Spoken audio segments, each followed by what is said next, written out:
Bienvenidos a este espacio de literatura y emociones. Hoy te invitamos a sumergirte en una de las joyas del modernismo hispanoamericano, El donador de almas, del escritor mexicano Amado Nervo. Esta obra, publicada a finales del siglo XIX, combina poesía, reflexión y misterio. Un relato que explora el amor, la muerte y lo eterno. Con la sensibilidad única de uno de los autores más queridos en lengua española. Antes de comenzar, te invito a suscribirte a este canal. Activa la campanita para no perderte nuestros próximos audiolibros. Y, si este contenido te gusta, apóyalo con un me gusta y compartiéndolo con quienes aman la buena literatura. Ahora, ponte cómodo. Deja que tu imaginación se abra. Y acompáñanos en este viaje espiritual y literario. A través de las páginas inmortales de El donador de almas, de Amado Nervo. El donador de almas. Amado Nervo. A Josefina Tornel, amica in gaudio, soror in tenebris. Diario del doctor. El doctor abrió su diario, recorrió las páginas escritas, con mirada negligente. Llegó a la última, sobre la cual su atención se posó un poco más, como queriendo coger el postrer eslabón a que debe soldarse uno, nuevo, y enseguida tomó la pluma. En el gabinete se oía el silencio, un silencio dominical, un silencio de ciudad luterana en día de fiesta. México se desbandaba hacia la Reforma, hacia los teatros, hacia los pueblecillos del valle, y en Medinas todo era paz, una paz de calle aristocrática. Turbada con raros intervalos por el monofónico rodar de un coche o por la bocanada de aire que arrojaba, indistinto y melancólico, a los hogares, un eco de banda lejana, un motivo de Carmen o de Aída. El doctor, decíamos, tomó la pluma y escribió lo siguiente, a continuación de la última nota de su diario. Domingo 14 de julio de 1886. Estoy triste y un poco soñador. Tengo la melancolía del atardecer dominical. La misma total ausencia de afectos. Ni un afecto. Mi gato, ese amigo taciturno de los célibes, me hastía. Mi cocinera ya no inventa, y encalvece sobre sus guisos, los libros me fatigan, siempre la misma canción. Un horizonte más o menos estrecho de casos. Sintomatologías adivinables, diagnósticos vagos, profilaxis. Nada. Solo sé que no sé nada. Sabiamente afirma Newton que los conocimientos del hombre con relación a lo ignorado son como un grano de arena con relación al océano. Y yo sé mucho menos que Newton supo. Sé, sobre todo, que no soy feliz. Vamos a ver, ¿qué deseo? Porque esto es lo esencial en la vida. Saber lo que deseamos, determinarlo con precisión. ¿Deseo acaso tener un deseo como el viejo de los Goncourt? No. Ese viejo, según ellos, era la vejez, y yo soy un viejo de 30 años. ¿Deseo por ventura dinero? El dinero es una perenne novia, pero yo lo tengo y puedo aumentarlo, y nadie desea aquello que tiene o puede tener con facilidad relativa. Deseo tal vez renombre. Eso es, renombre, un renombre que traspase las lindes de mi país, et quidinde, como dicen los ergotistas, o a cui bon, como dicen los franceses. Recuerdo que a los 16 años deseé tener 100 pesos para comprarme un caballo. Los tuve y compré un caballo, y vi que un caballo era muy poca cosa para volar. A los 20 deseé que una mujer guapa me quisiera, y advertí poco después que todas las mujeres guapas lo eran más que ella. A los 25 deseé viajar.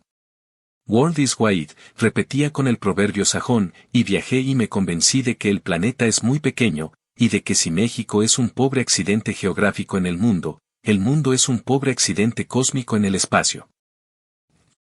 ¿Qué deseo, pues, hoy? Deseo tener un afecto diverso del de mi gato.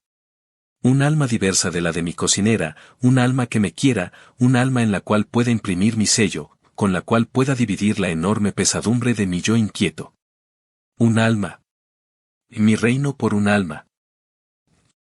El doctor encendió un segundo cigarro. La sutil penetración del lector habrá adivinado, sin duda, que ya había encendido el primero, y empezó a fumar con desesperación. Como para aprisionar en las volutas de humo azul a esa alma que sin duda aleteaba silenciosamente por los ámbitos de la pieza. La tarde caía en medio de ignívoca conflagración de colores, y una nube purpúrea proyectaba su rojo ardiente sobre la alfombra, a través de las vidrieras. Chispeaban tristemente los instrumentos de cirugía, alineados sobre una gran mesa como los aparatos de un inquisidor. Los libros dormían en sus gavetas de cartón con epitafios de oro. Una mosca ilusa revoloteaba cerca de los vidrios e iba a chocar obstinadamente contra ellos, loca de desesperación ante aquella resistente e incomprensible diafanidad. De pronto, clink, clink, el timbre del vestíbulo sonaba. Doña Corpus, el ama de llaves del doctor, 50 años y 25 llaves, entró al estudio. Buscan al señor. ¿Quién? Bostezo de malhumorado. ¿Quién es? El señor Esteves.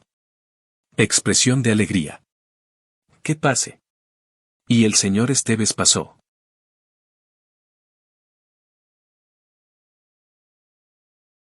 La donación.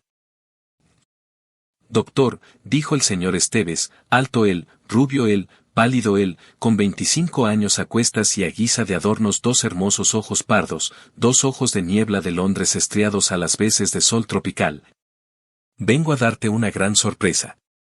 Muy bien pensado, replicó el doctor, empezaba a fastidiarme. Ante todo, ¿crees que yo te quiero? Absolutamente. ¿Qué te quiero con un cariño excepcional, exclusivo? Más que si lo viese, pero siéntate. El señor Esteves se sentó. ¿Crees que a nadie en el mundo quiero como a ti? ¿Crees en eso? Como en la existencia de los microbios, pero vienes a administrarme algún sacramento, o que te propones haciéndome recitar tan repetidos actos de fe. Pretendo, sencillamente, dar valor a mi sorpresa. Muy bien, continúa. Todo lo que soy, y no soy poco, te lo debo a ti. Se lo debes a tu talento. Sin ti, mi talento hubiera sido como esas flores aisladas que saturan de perfume los vientos solitarios. Poesía tenemos. Todo hombre necesita un hombre. Y a veces una mujer. Tú fuiste mi hombre, tú creíste en mí, tú hiciste que llegara mi día, tú serviste de sol a esta pobre luna de mi espíritu, por ti soy conocido, amado, por ti vivo, por ti. Mira, capítulo de otra cosa, ¿no te parece? Repito, que pretendo sencillamente dar valor a mi sorpresa. Pues supongamos que su valor es ya inapreciable. Oye, poeta, cierto es que yo te inventé, mas si no te hubiese inventado yo, otro lo habría hecho. Yo no creo en los talentos inéditos, como no creo en los soles inéditos. El talento verdadero siempre emerge, si el medio le es hostil, lo vence, si es deficiente, crea un medio mejor. ¿Estamos? Si tú hubieras resultado al fin y al cabo una nulidad, arrepintiérame de haberte inventado, como dicen que le pasó a Dios con el mundo la víspera del diluvio. ¿Vales? ¿Brillas? Estoy recompensado por mi obra y orgulloso de ella. La gratitud es accidental. La acepto porque viene de ti, pero no la necesito para mi satisfacción y mi contento. Ahora, sigue hablando. Pues bien, hace un año, ¿te acuerdas, que pienso todos los días, te fijas, en hacerte un regalo? Aquí el doctor frunció el ceño. Un regalo digno de ti y digno de mí, un regalo excepcional, y después de 364 días de perplejidades, de cavilaciones, de dudas, he encontrado hoy ese regalo. Segundo fruncimiento de cejas del doctor. Mejor dicho, no lo he encontrado, descubrí simplemente que lo poseía, como el escéptico del cuento descubrió que andaba. ¿Y ese regalo? Vine a ofrecértelo. Andrés se levantó como para dar mayor solemnidad a su donación, y con voz cuasi religiosa y conmovida, añadió. Doctor, vengo a regalarte un alma. El doctor se levantó a su vez, y clavó sus ojos negros, 2 ojos negros y muy grandes que tenía el doctor, no lo había dicho, en los de su amigo, con mirada sorprendida o inquieta. «Tomaste mucho café esta tarde, ¿verdad?», preguntó. «No me haces caso, y tu cerebro lo paga. Eres un perpetuo hiperestesiado». «Esta tarde me dieron un café que amarillecía de puro delgado», replicó el otro con sencillez. «Creo que existe un complot contra mi cocinera y tú». «No hay, pues, tal hiperestesia. Lo que te digo es cierto como el descubrimiento de América, a menos que el descubrimiento de América sea solo un símbolo, vengo a regalarte un alma». «En ese caso, explícate». «Me parece que hablo con claridad, Rafael», el doctor se llamaba Rafael, una alma es una entidad espiritual, substantiva, indivisa, consciente e inmortal. O la resultante de las fuerzas que actúan en nuestro organismo, como tú quieras. «No», dijo Andrés con vehemencia, «eso es mentira. Un alma es un espíritu que informa un cuerpo, del cual no depende sino para las funciones vitales. No discutiremos ese punto. Concedido que es un espíritu, et puis après? Te hago, por tanto, la donación de un espíritu. ¿Masculino o femenino? Los espíritus no tienen sexo. ¿Singular o plural? Singularísimo. ¿Independido de un organismo? Independido cuando tú lo quieras. ¿Y ese organismo, si la pregunta no implica indiscreción, es masculino o femenino? Femenino. ¿Viejo o joven? Joven. ¿Hermoso o feo? ¿Y qué te importa, si yo no te regalo un cuerpo, sino un alma? Hombre, no está de sobra conocer a los vecinos. No debo decirte más. ¿Aceptas el regalo? Pero, ¿hablas en serio, Andrés? Hablo en serio, Rafael. Mírame bien. Pausa, durante la cual ambos se miraron bien. ¿De veras no tomaste café cargado hoy? ¿De veras? Bueno, pues lo acepto, solo que... No preguntes, que no te responderé. En ese caso lo acepto sin preguntar, pero, ¿traerías por ventura esa alma en la cartera? No, esa alma será tuya mañana. ¿Otro enigma? Otro enigma. Hasta luego, Rafael. Hombre, podríamos cenar juntos sin perjuicio de la donación. No, no podríamos. Tengo un quehacer urgente. ¿Relativo al alma? Quizá. Hasta luego. Y después de un cordialísimo apretón de manos, los dos amigos se separaron. La noche avanzaba con lentitud, ahogando con su marejada los últimos lampos en combustión del horizonte.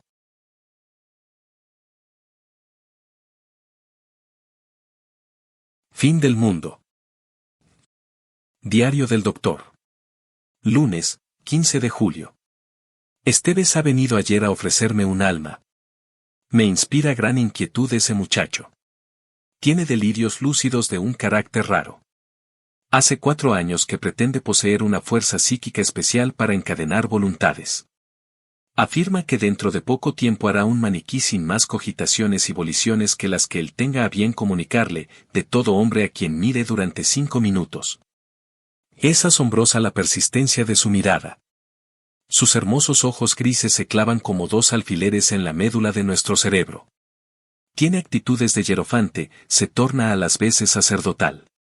O está loco o es un capullo de maravilla futura ese poeta. Abierta la ventana del consultorio, había entrado a la pieza un pedazo de un día canicular, caldeado por el sol.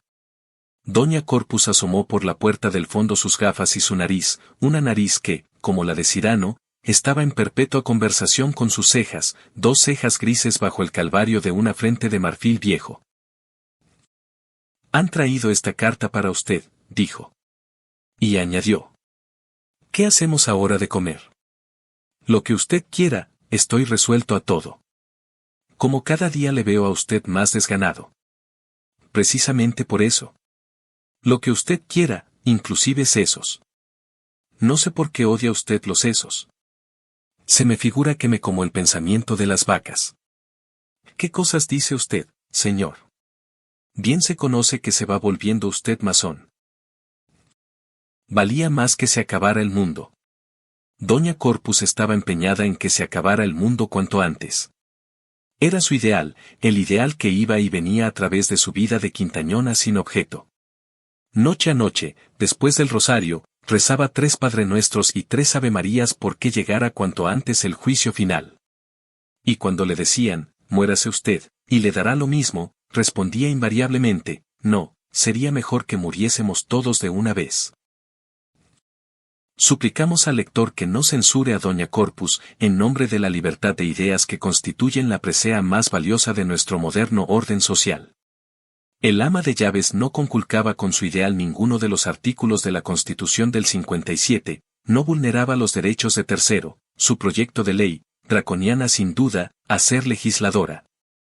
Habríase reducido a esta cláusula, acábese el mundo en el perentorio plazo de 48 horas. Pero el mundo, maguer Doña Corpus, continuaba rondando al sol, y el sol continuaba rasgando el éter en pos de la seta de Hércules, sin mayor novedad. Por lo que nadie puso coto jamás al ideal de Doña Corpus. El doctor rompió el sobre de la carta.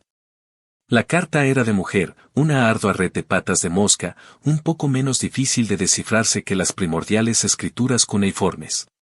Decía: Señor, mi amo y dueño ha tenido a bien donarme a usted, a mí solo me toca obedecerle. Soy suya, y aquí me tiene, disponga de mí a su guisa. Y como es preciso que me dé un nombre, llámeme Aldá. Es mi nombre espiritual, el nombre que unas voces de ultramundo me dan en sueños, y por el cual he olvidado el mío. Sin firma.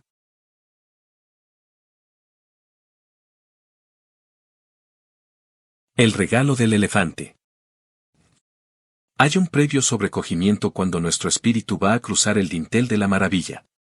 Nuestro espíritu se dice, como los israelitas ante los truenos y relámpagos de Sinaí: cubrámonos el rostro, no sea que muramos.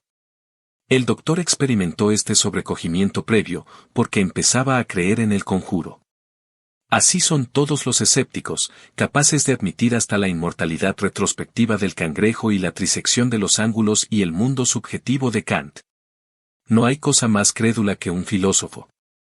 No erraríamos si dijésemos que al doctor se le alteró la digestión que iba a hacer de los sesos condimentados por Doña Corpus, la catasalsas más técnica que pueda darse. Se le alteró en potencia, virtualmente, intuitivamente, pero se le alteró. Bueno, se dijo, ¿y ahora, qué hago yo con un alma?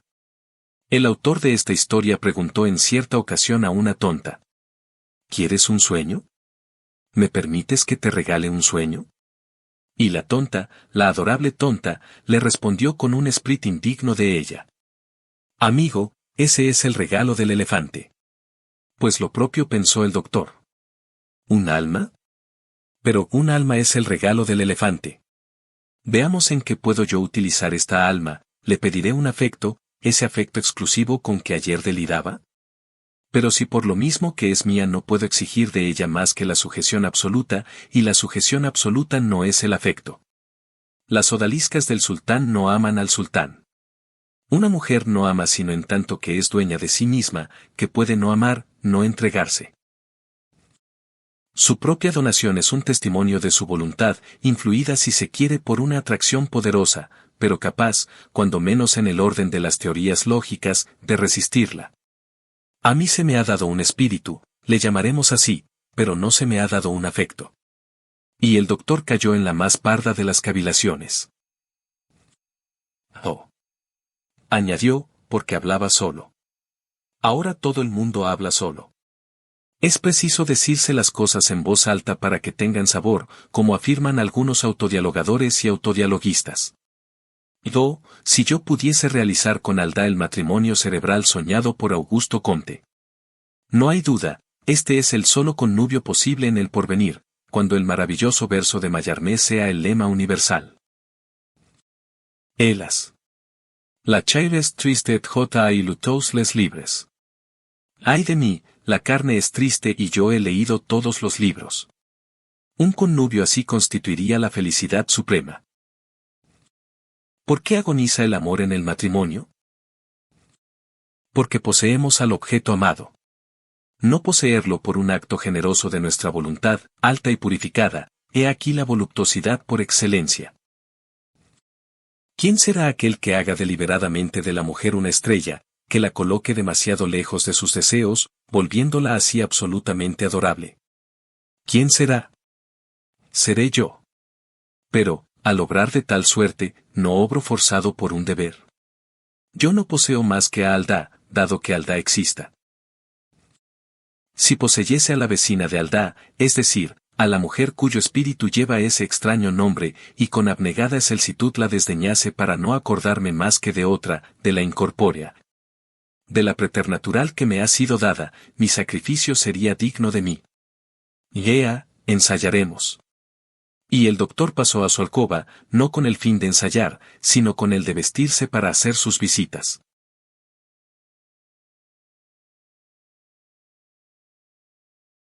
Aldá llega. Mi querido Rafael, supongo que Aldá se habrá presentado ya y que estarás contento de mi obsequio. Debo advertirte que bastará un simple acto de tu voluntad para que esa alma abandone el cuerpo que anima y vaya a tu lado. Sus facultades adivinativas, maravillosamente desarrolladas, pueden serte de inmensa utilidad en tu profesión. Solo una cosa te recomiendo, que no tengas demasiado a Aldá fuera de su cuerpo. Podría ser peligroso.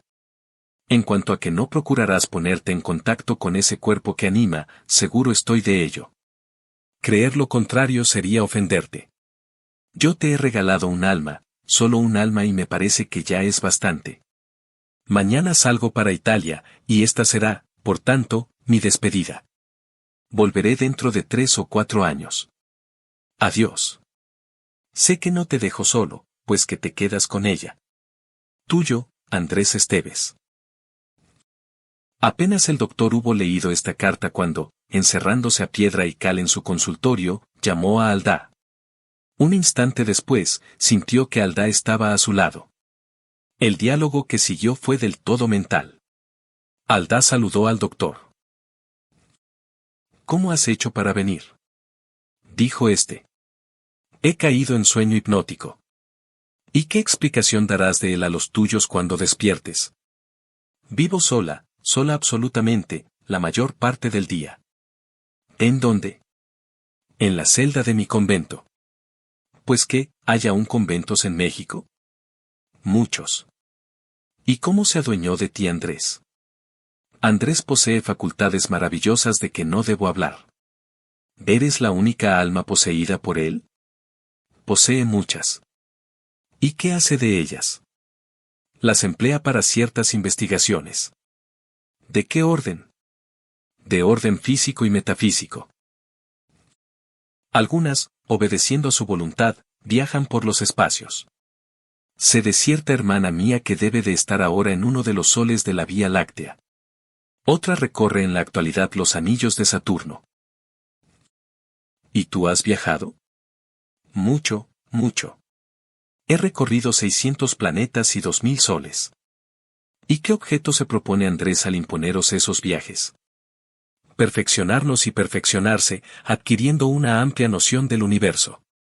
Di, Aldá, y la voz del incrédulo doctor temblaba, ¿has visto a Dios? El alma se estremeció dolorosamente. Todavía no. Me he contentado con presentirle. Pero dejemos estas cosas, ¿podrías utilizarme en algo? Tú misma debes sugerirme en qué. Es muy fácil, y Andrés ya te lo sugiere en su carta. Estando yo a tu lado, no habrá dolencia que no diagnostiques con acierto, que no cures con habilidad, menos aquellas que fatalmente estén destinadas a matar. ¿Tanto sabes, Aldá? Durante mi sueño hipnótico, sí. En estado de vigilia soy una mujer ignorante. ¿Hermosa o fea? No lo sé, porque jamás me he visto en un espejo y nadie me lo ha dicho. Pero, en la hipnosis te sería fácil saberlo. No quiero saberlo tampoco. Convengamos, pensó el doctor, en que esta Aldá es maravillosa. Una mujer que no se ha visto jamás en un espejo. Y añadió dirigiéndose a ella. Aldá, los servicios que me ofreces son inapreciables. Merced a ellos podré hacerme célebre y millonario en poco tiempo. Pero hay una dicha que yo ansío más que la celebridad y los millones. Necesito un cariño que hace 15 años busco en vano por el mundo. La voz del doctor se conmovía sinceramente. ¿Podrías amarme, Alda? Algo como la sombra de un suspiro pasó por los oídos del doctor. Hubo un instante de silencio. Después, Alda respondió. Es imposible. ¿Imposible? Imposible. ¿Por qué? Porque el amor radica en la voluntad y yo no tengo voluntad propia. Pero si yo te ordeno que me ames, será en vano. Será lo único que no debas ordenarme. Durante mi estado hipnótico dependo de ti más que el azor de la mano de la castellana y, por lo tanto, mi voluntad es nula. Durante mi vigilia soy otra que solo pertenece a Cristo. ¿Pero Cristo te permite subordinarte a mi voluntad? Sin duda, en sus designios inescrutables. Oh, ámame. Imposible. El doctor sintió que empezaba a flotar en su espíritu una nube de angustia, infinita, infinita, infinita. Alda. Añadió con voz profundamente triste. Alda. Si tú me amaras, tu nombre sería tan dulce para mí como un elogio en la boca de un maestro, como un vocablo del patrio idioma escuchado en suelo extranjero. Más presiento que voy a adorarte locamente y que mi adoración será mi locura. ¿Quién sabe? Murmuró Alda. ¿Quién sabe?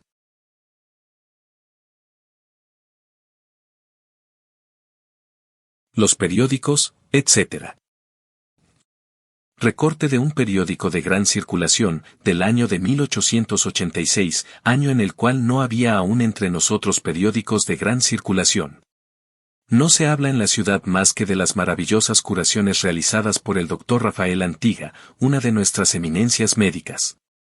Sus diagnósticos son de una admirable lucidez y sus fallos inapelables.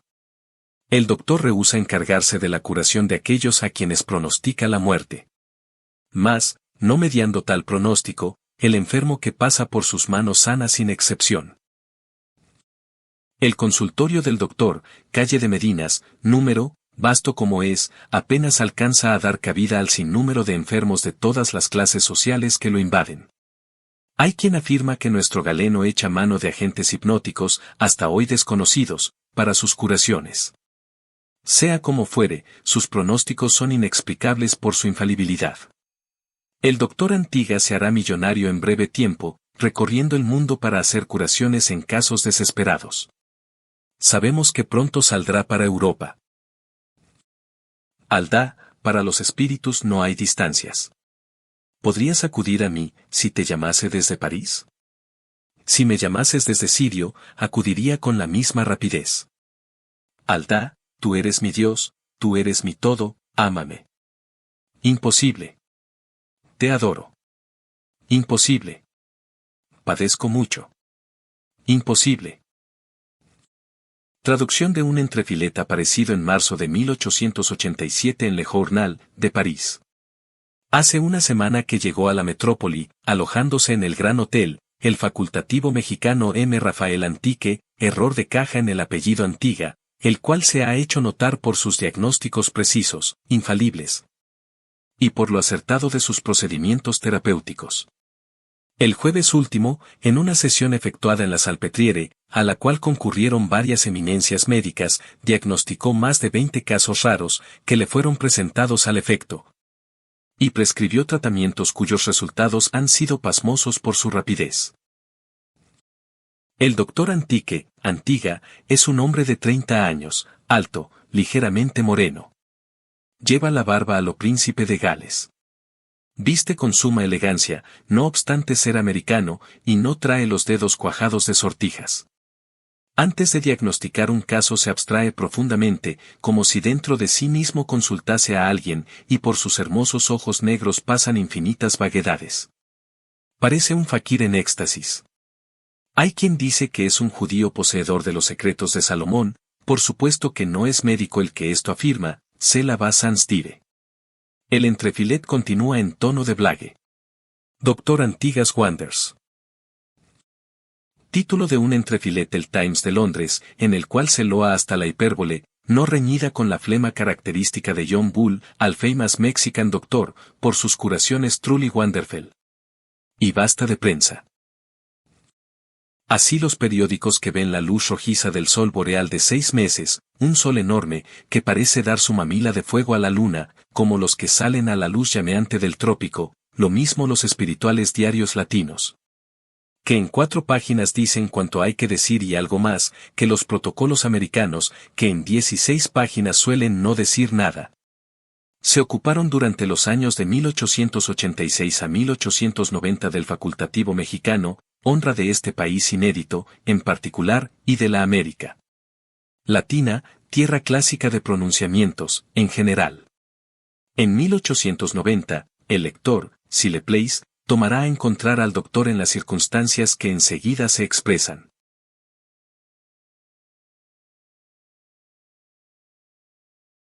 Sor Teresa. Rafael acababa de tratar un complicado caso de historia en una gran dama de la corte, moscovita, de apellido erizado de Efes, y, recluido en el gabinete de su villa y gran gabinete, a la luz de 4 focos incandescentes que caricaturizaban al día y burlaban a la noche en la vasta estancia tapizada de seda verde Nilo y amueblada suntuosamente, conversaba con Aldá. No hay hombre que no se familiarice con el prodigio, lo mismo Moisés que un sacristán de pueblo, y el doctor asistía ya sin pasmo, sin asombro, sin miedo a la epifanía frecuente de aquella alma que de un hemisferio acudía al otro, al simple llamado mental de su dueño. Se empieza por retroceder ante el abismo y se acaba por tutear al abismo. A fuerza de cabalgar en Alborac se pierde el miedo a Alborac. Rafael podía decir con verdad, el prodigio y yo somos amigos íntimos. 4 años de triunfo, 4 años de exhibición, de teatralismo médico, el énfasis y el teatralismo son indispensables en el mundo, aun a los verdaderos sabios, habían hecho de él una celebridad universal.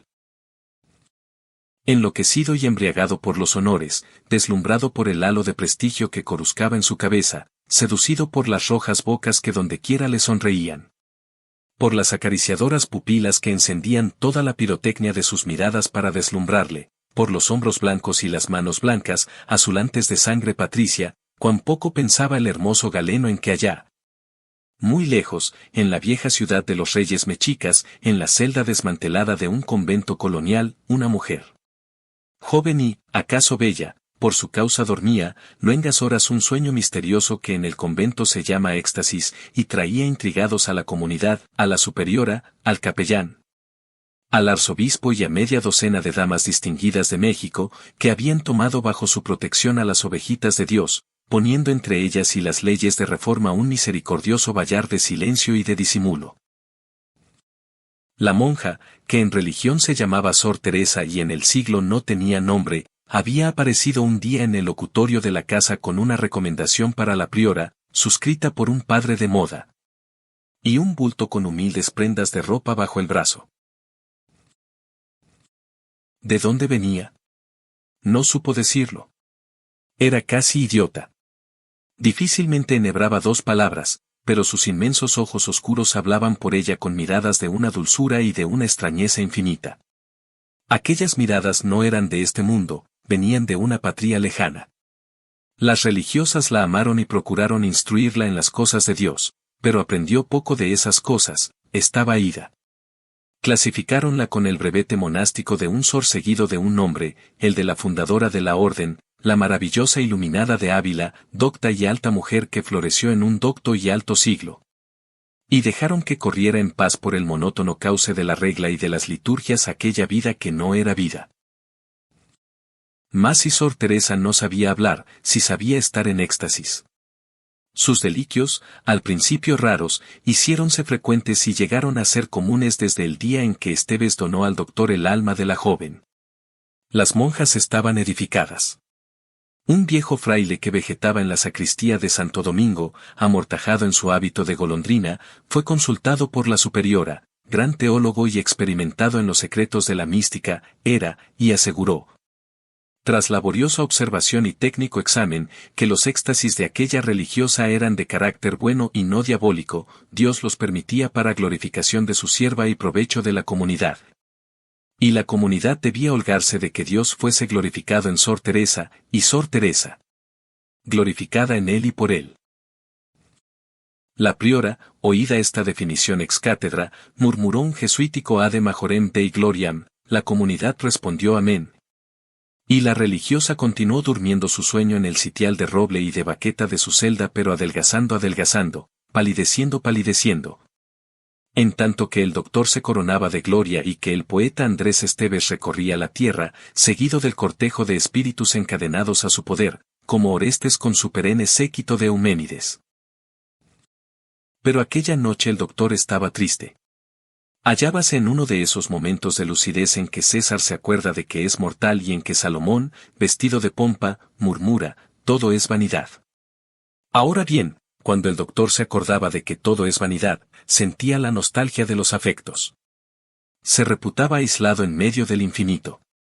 Se sentía huérfano y abandonado a las sopas de sesos de Doña Corpus, que le seguía por donde quiera con una legión de pinches de cocina a su servicio, cada día más contenta.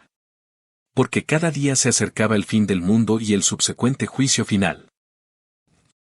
Aquella noche, Aldá había murmurado ya 3 veces al oído de Rafael, decimos al oído para mayor claridad, ya es tarde, es preciso que torne a mi celda.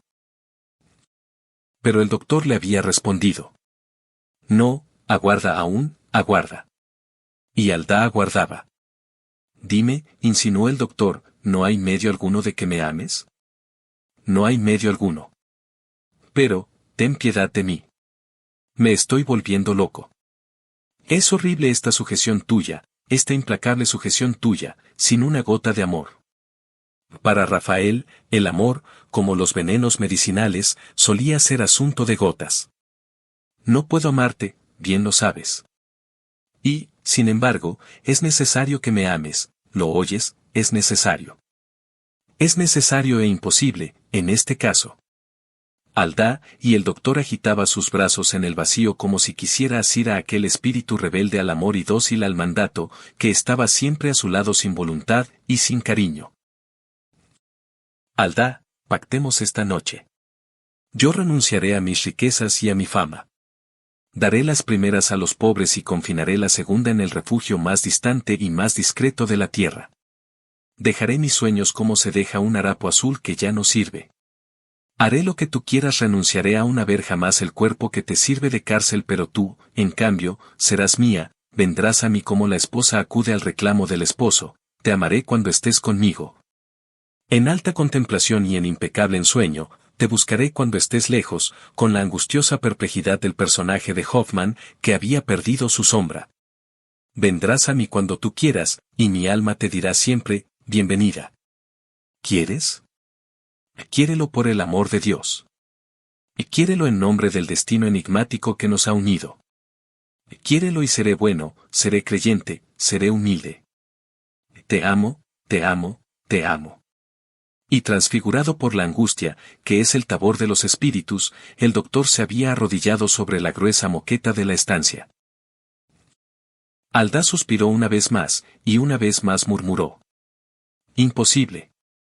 El doctor, entonces, merced a una transición muy explicable, el que esto escribe se la explica cuando menos, se puso en pie, y con ademán y gesto de personaje de novela, dijo secamente a Aldá. Vete. Luego, roto, despedazado por la emoción, mala traducción de Brisé par le émotion, se dejó caer sobre un diván, exactamente como las mujeres que se desmayan.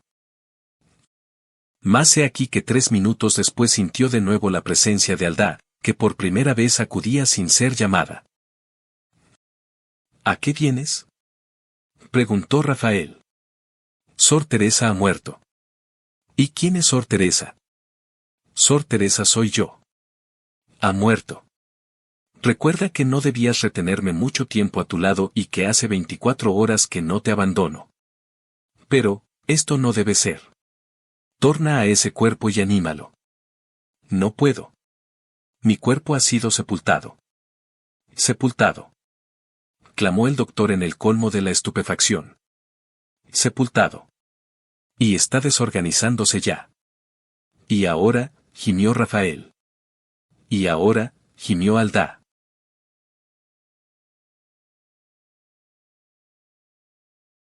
¿Y ahora? Aldá y el doctor se encontraban en una situación análoga a la de dos niños que han roto un plato. ¿Y ahora? Tornó a preguntar el segundo. ¿Y ahora? Tornó a exclamar la primera. La angustia y la perplejidad de aquel hombre y de aquella media mujer crecía como el horror con la sombra. Si doña Corpus se hubiera encontrado presente en tan inefable pena, habría murmurado. Valía más que se acabara el mundo.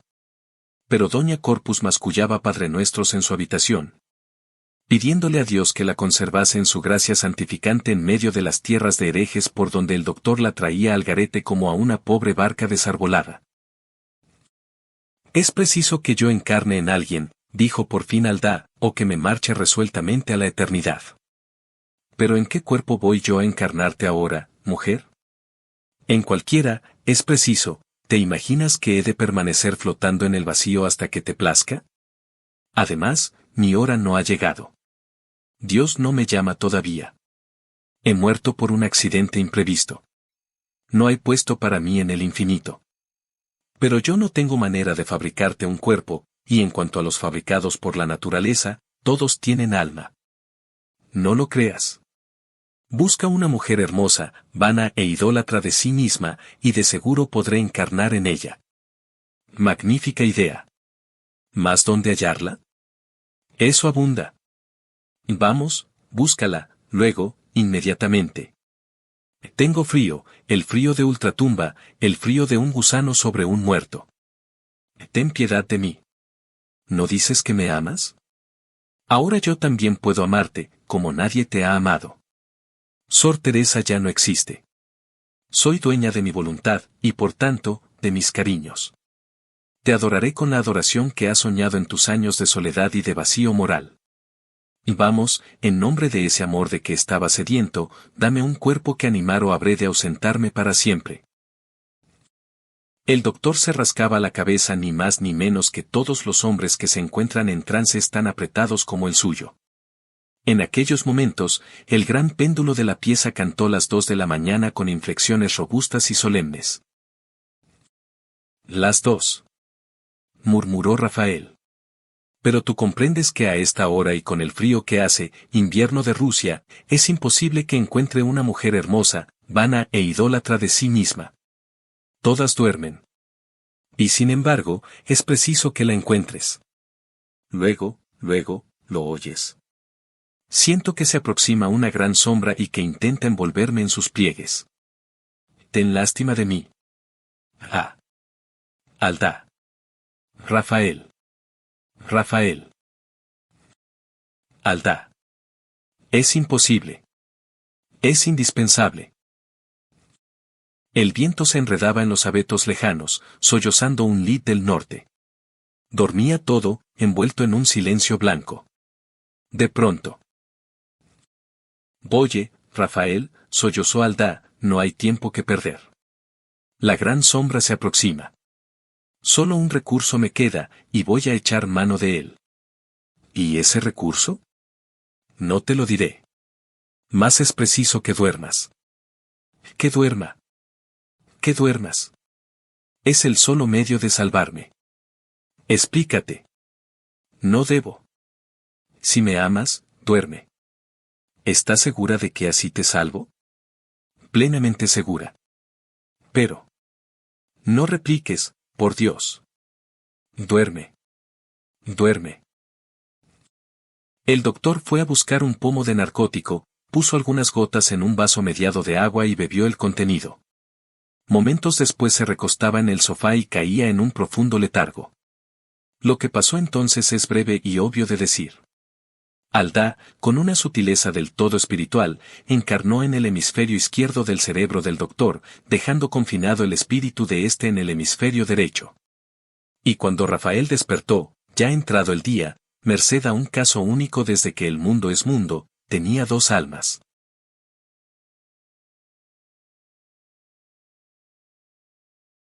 Yo vi yo. Desde el conde Xavier de Maistre hasta Lindau, y antes y después de ellos, muchos filósofos han hablado de ese alter ego que forma con nuestro yo una dualidad extraña, que pugna con él a las vegadas y a las vegadas a él se une en maridaje íntimo, que ama con más frecuencia el debate que la armonía, y que parece usufructuar alternativamente con la individualidad primitiva. Las células del cerebro. Todos sentimos en nuestra conciencia a esos dos personajes que se llaman yo y el otro. Todos escuchamos sus diálogos, sus controversias, sus querellas. Suelen besarse con efusión y suelen también, como los matrimonios mal avenidos y mal educados, tirarse con los platos. Pero de fijo ningún hombre ha sentido jamás con tanta precisión y de un modo tan abrumador la presencia de esos dos principios pensantes como el doctor al levantarse. En su cerebro había algo de inverosímil. Había dos entendimientos y dos voluntades al propio tiempo. Recordando la escena de la noche anterior e inquieto por su desenlace, el hemisferio derecho de Rafael pensó. ¿Y Aldá, qué ha sido de Aldá? Y el hemisferio izquierdo respondió. Aquí estoy. El hemisferio derecho se sobrecogió entonces de espanto, comprendiendo lo que había pasado. Estaba perdido, perdido para siempre. ¿Qué va a hacer de mí? Dijo. Lo que Dios quiera, replicó el hemisferio izquierdo. Por lo pronto, yo me siento feliz bien hallada. Bien hallado, debieras decir, afirmó con retintín el hemisferio derecho. ¿Y por qué? Porque pertenezco al género masculino. No, por cierto, pertenecerás a medias. Soy hombre. Soy mujer. Pero entonces, dijo con infinita desolación el hemisferio derecho, ¿qué va a ser de nosotros? Este es un caso de hermafroditismo intelectual. Mejor que mejor.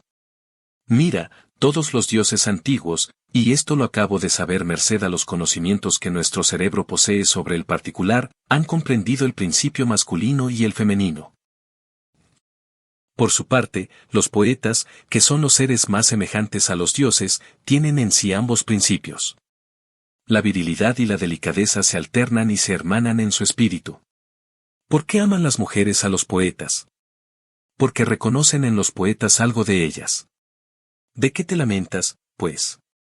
Eras sabio, eras joven, eras bello, eras célebre y rico, hoy eres algo más, eres casi un dios. El doctor, o mejor dicho, su hemisferio derecho, se sintió halagado y no replicó. Hubo una pausa en el departimiento. Pero, insinuó después Rafael, yo te amo y... ¿Y qué? Al amarte va a ser inevitable que yo me ame a mí mismo. Cierto, ¿más te disgusta, por ventura, esta forma de amor? Me parece rara simplemente. No lo creas. El hombre, en realidad, al amar a una mujer, no ama en ella más que lo que él le da de ilusión, de belleza. Los iris de la colora, la túnica de jacinto de que la viste, el segmento de luna de que la corona. Se ama, pues, a sí mismo, amándola a ella, y deja de amarla cuando la ha desnudado de aquel atavío con que la embelleció primero. En cuanto a la mujer, esa se enamora del amor que inspira, esto es, de sí misma también. ¿Con qué? ¿Dónde está la extrañeza? Y bien discurres, Aldá. Discurro con tu cerebro, Rafael. Ahora ya no sé más que lo que tú sabes. Puesto que ya no floto en el infinito. ¿Y me amas? Te adoro. Dame un beso. Tómalo.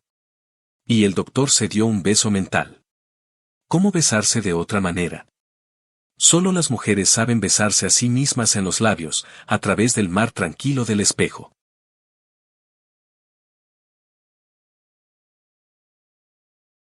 Digresiones. Si Napoleón no hubiese vacilado una hora en Waterloo, no habría sido vencido. Un solo instante de vacilación en los momentos solemnes de la vida tiene resonancias formidables. El doctor vaciló ese instante, cuando Aldá le conjuraba a que buscase un cuerpo en que encarnarla, y las consecuencias fueron fatales. Hay que decirlo, aun cuando el lector pierda la ilusión por el héroe, Rafael Antiga era un filósofo, lo peor que se puede ser en este mundo. La naturaleza, que bien pudo darle una verruga o un ovanillo, tuvo a bien dotarle de una bien calibrada cavidad craneana, repleta de sesos de calidad, y ahí estuvo el mal. De otra suerte, el doctor habría poseído una noción exacta de la existencia, habría sido un hombre práctico, habría esquivado las relaciones con Andrés, el desequilibrado más genial que se haya visto en México. Y Aldano estaría donde estaba, ocupándole sin pagar renta, la mitad del cerebro. Pero Dios ordenó las cosas de distinto modo, y Rafael, que pudo ser un hombre de provecho para la humanidad, abarrotero, calicot, prestamista, licenciado, empleado, clubman o algo por el estilo. Desde muy temprano se engolfó en los libros, se vistió de teorías, viajó por utopía, y cuando estaba al borde del abismo, Andrés le hundió en él, como Miguel a Satán. Andrés y Rafael fueron condiscípulos. Como eran los únicos cerebros destorrentados en la escuela, se comprendieron luego. Andrés era pobre y Rafael era rico. Andrés era poeta y Rafael era filósofo. Andrés era rubio y Rafael era moreno. ¿Sorprenderá a alguien que se hayan amado? Sin Rafael, Andrés se hubiera quedado por algún tiempo en la sombra, pero Rafael le hizo surgir a la luz. Le editó un libro que se intitulaba El Poema Eterno, y el cual fue traducido al francés, al inglés y al alemán, y se vendió en todas partes y en todas partes fue conocido, menos en México. Donde sirvió de hipódromo a las moscas en los escaparates de Bouret, de Boudin y de Buxó, las 3 Bs de donde, como de 3 pares de argollas, se hace la pobre esperanza de lucro de nuestros autores.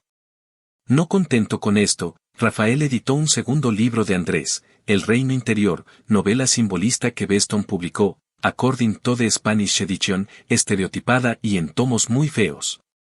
Pero que circularon por todo el orbe. Pronto Andrés escribió en español como escribe Armando Palacio Valdés, para dar pretexto a que lo tradujeran al inglés y al francés.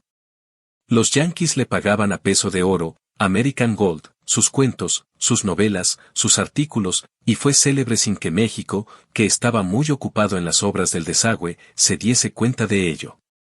Dice Borget, tomándolo de no sé dónde, que por raro que sea un amor verdadero, es más rara aún una verdadera amistad. La de Rafael y Andrés constituía una de estas rarezas. Andrés vivía dedicado a la literatura y al ocultismo, había nacido para el ocultismo como Huysmans, como Jules Boyce, como Peladan. No, como Peladan, no, y dice que obtenía resultados maravillosos. En algo se había de distraer el pobre en esta gran casa de vecindad que se llama México. Rafael vivía dedicado a la filosofía de la medicina, a esperar un alma de mujer que no venía nunca, hasta que vino, y a escribir en su diario periodos humorístico pesimistas, salpicados de la consabida frase. Parodia de la de Ricardo III en la derrota de Bosworth, mi kingdom for a soul, mi reino por un alma. ¿No habían de comprenderse los dos? Claro que sí. Y se comprendieron. Mas, como quien bien te quiere te hará llorar, Andrés iba a hacer llorar a Rafael, o mejor dicho, al hemisferio derecho del cerebro de Rafael, lágrimas de sangre, como verá quien siga leyendo.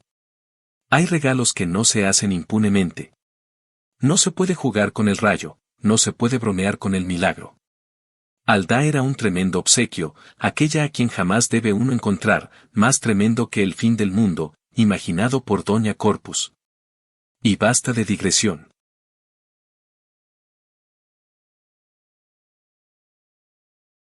Luna de miel.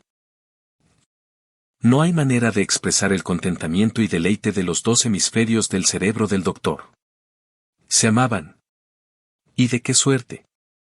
Como a nadie que no sea Dios le ha sido dado amarse en toda la extensión de los tiempos y en toda la infinidad del universo mundo.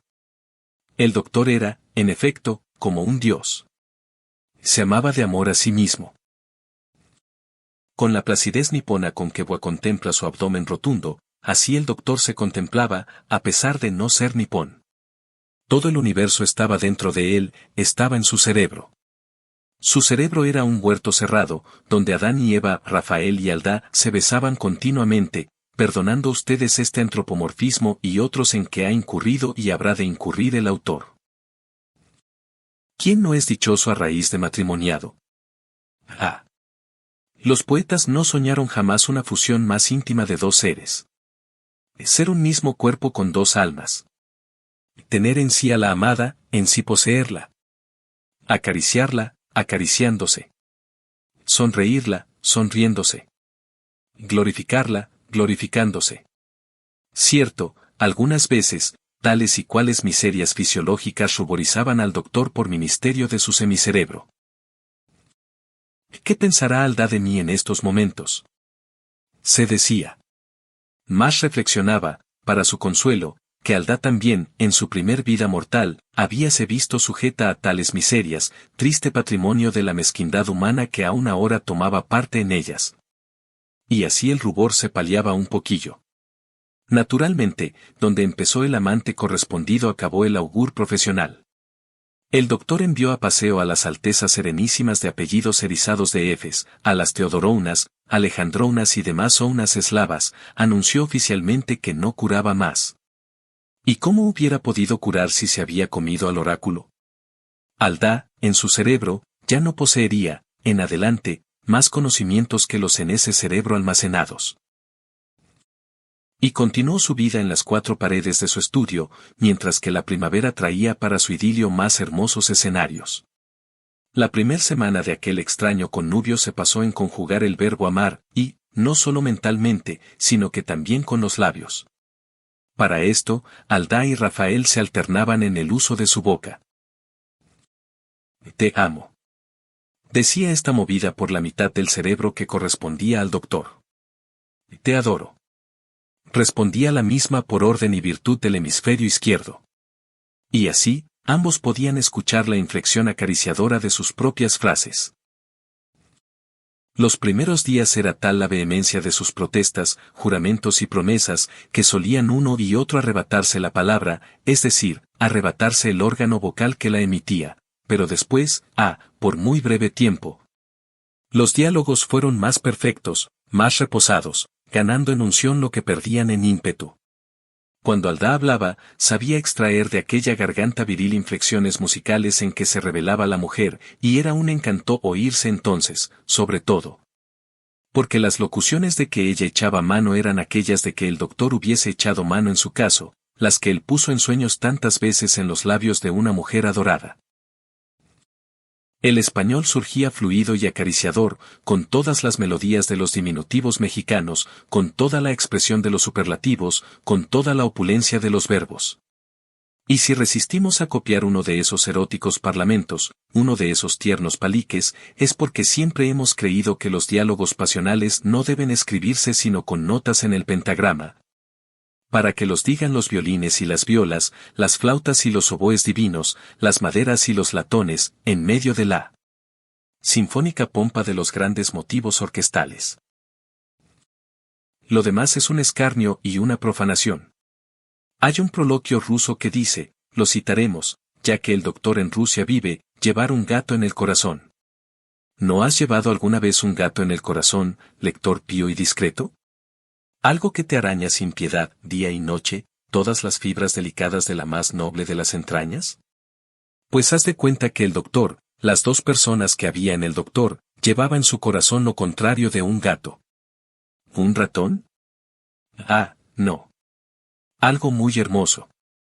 Vamos, llevaba un ave del paraíso, que podrá no ser lo contrario de un gato, pero que es un ave casi divina. Lo único que lamentaba Rafael era que Alda no recordase nada de su vida terrestre, de su oscura y misteriosa adolescencia y de su retiro conventual, durante el cual pasó como un ensueño por la penumbra de sueño de los claustros. Tal fenómeno, muy explicable atendiendo a que la fantasía no es potencia del alma sino una facultad material que se queda en la tumba, impedía ciertas reminiscencias que hubieran dado una nota de tenue y simpática tristeza a aquel idilio subjetivo. Alda no podía recordar sino con la memoria del doctor, más esto, que excluía el matiz melancólico de las reminiscencias de Sor Teresa, excluía también los celos retrospectivos, que son los peores celos que pueden darse. Y váyase lo uno por lo otro.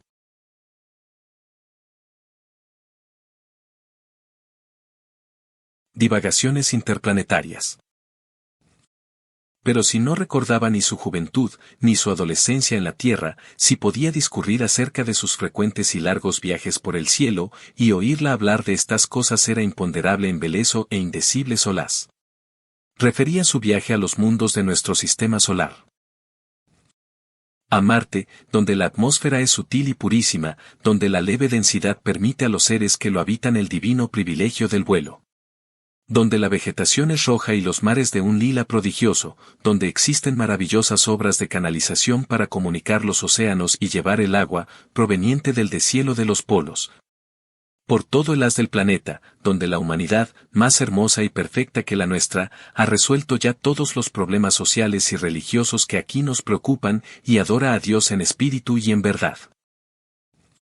A Júpiter, donde la naturaleza apenas pasa por sus primeras crisis geológicas, donde los mares turbulentos, de que más tarde ha de surgir la vida, cuajan archipiélagos de algas que a poco desaparecen, y se encrespan y se agitan, furiosos de no hallar, para lamerlos con caricia infinita, ni los cantiles de una roca ni las arenas de una playa.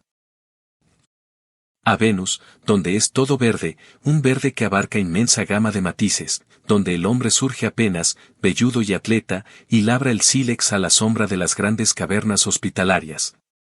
Y pelea sin descanso con los monstruos primordiales. A Neptuno, donde la humanidad es aún más civilizada que en Marte, donde el hombre ama al hombre como a sí mismo, y Dios se manifiesta a sus criaturas por medio de signos de la más alta poesía y de la más sutil delicadeza.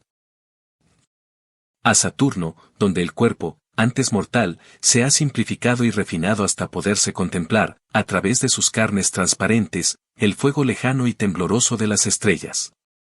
Donde las moradas son de aire sólido de un suave tono de turquesa, donde los poetas y sus amadas vagan a la luz de innumerables lunas y de varios halos concéntricos, hechos de fluidos multicolores, y que ostentan todos los tonos del iris, donde la luz ultravioleta es un agente acumulado en todas partes y encadenado al servicio de la civilización. A Selene, donde la humanidad, después de alcanzar el máximum del perfeccionamiento a que estaba destinada, se extinguió lenta y dulcemente, enfocando en vano sus inmensos telescopios hacia la Tierra para enviarle un saludo que la Tierra, estremecida aún por gigantescas convulsiones plutónicas y ayuna de vida animada, no podía, recibir. Refería también sus excursiones maravillosas a través de los soles, como a través de un joyero de indescriptibles piedras preciosas. A Andrómeda, donde una estrella rubia gira alrededor de una estrella de esmeralda, alrededor de la cual gira a su vez un sol azul, un sol de ensueño, al Cisne, donde Alvides muestra el milagro de dos soles. Amarillo el uno, azul oscuro el otro, al Delfín, donde un sol color de topacio gira alrededor de un indefinible astro verde.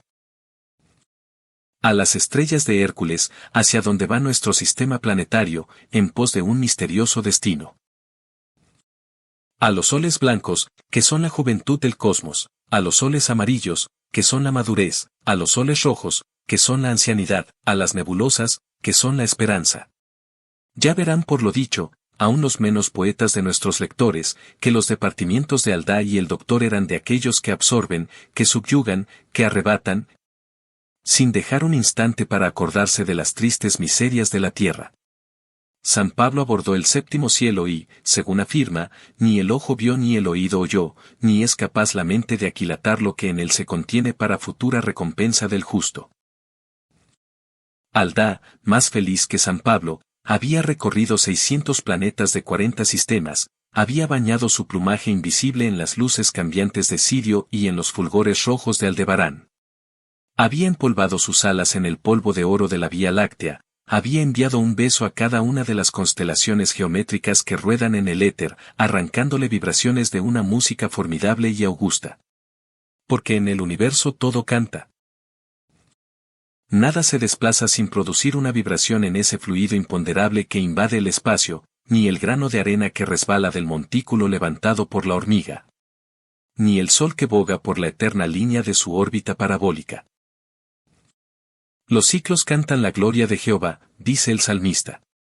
Y esa gran sinfonía de los mundos, ese gigantesco orfeón del infinito, Aldá lo había oído. Sentíase saturada aún de su armonía divina, y llenaba de ella el espíritu de Rafael. Y Rafael enloquecía de ventura.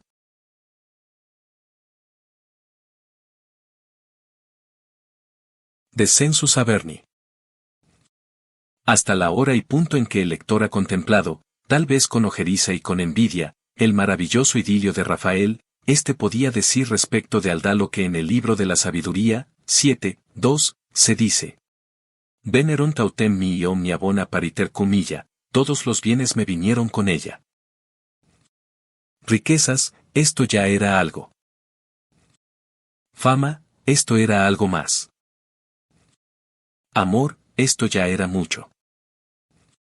Fe, esto era todo. En efecto, el doctor se volvía creyente. En un tiempo, que médico no es un poco materialista, se había complacido en decir y escribir como Ingersoll, el asendereado ateo yanqui, y en un estilo lleno de énfasis e indigesto de dogmatismo. El hombre es una máquina en la cual ponemos lo que llamamos alimento, y que produce lo que llamamos ideas. Pensad en aquella maravillosa reacción química en virtud de la cual el pan fue trocado en la divina tragedia de Hamlet. Más ahora, Rafael creía en el alma individual, consciente, espiritual e inmortal, como no creer en ella, y solo pedía a Dios que aquel milagro que se había dignado operar en su cerebro no cesase hasta la muerte. Y que el amor que glorificaba su vida, como la lámpara de Pritaneo, nunca jamás hubiese de extinguirse. Empero no fue así. Las lunas de miel, por más que sean tan excepcionales como las de nuestro héroe, quizé que todos los novelistas usan para designar al personaje principal de sus novelas, tienen su cuarto menguante y su conjunción. La del doctor los tuvo, por tanto, y muy en breve. Las diferencias entre Aldá y él surgieron a propósito de una nadería, como surgen todas las diferencias en el seno del matrimonio, que, al decir de Cirón, procede del amor, como el vinagre del vino. Aldá, según Rafael, no le dejaba meter baza. Cuando reclamaba la boca, la única boca que ambos poseían, solía dar tan buena cuenta de ella, que 3 horas después aún hacía uso de la palabra. Como tenía tanto que contar, el trabajo era que empezara. Cierto, sus conversaciones eran siempre cautivadoras, capaces de suspender de sus labios al auditorio más esquivo, pero, a la larga el propio Mirabeau y el propio Gambetta fatigan. Por otra parte, el doctor era filósofo, y, como todos los filósofos, gustaba de ser oído, necesitaba público, y Aldá era un público impaciente, que no aguardaba sino la más ligera pausa para convertirse en orador. En un parlamento habría sido inapreciable. Al principio, Rafael, por galantería, le cedió la palabra cuantas veces quiso, mas después fue preciso llegar a un convenio, dividiéndose por mitad las horas en que podían hablar. Empero, Aldá fue la primera en romper el convenio, y la entente, cordialísima hasta entonces entre ambos, se agrió sobremanera.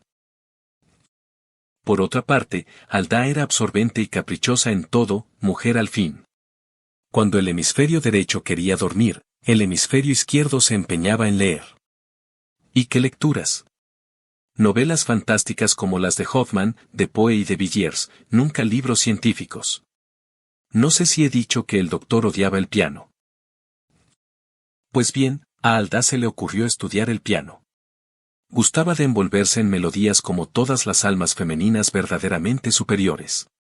Pronto intervino hasta en los vicios de Rafael, odiaba el cigarrillo que, según lo que sabía, y esto lo sabía por el mismo cerebro en que operaba, traía consigo la amnesia. Ahora bien, Rafael amaba apasionadamente el cigarrillo. Las golosinas la seducían, y el doctor odiaba las golosinas. En resumen, aquellos espirituales gemelos de Siam acabaron por hacerse la vida insoportable.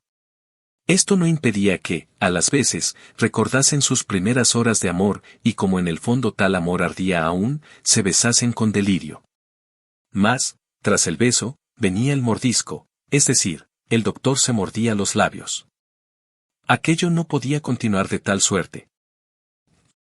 Bien dije yo que un alma era el regalo del elefante, afirmaba el desdichado Rafael. ¿Y quién me puso vendas en el entendimiento para aceptar el obsequio, Dios mío? Ah. Andrés. Andrés. ¿Qué inmenso mal me has hecho? Yo vivía tranquilo con las sopas de seso de Doña Corpus, y mis filosofías, y mis visitas. ¿Por qué se te ocurrió ser agradecido? Así te lleven todos los diablos, poeta desequilibrado, romanista, esteta, simbolista, ocultista, neomístico o lo que seas. Pero Andrés no podía oír aquellos reproches.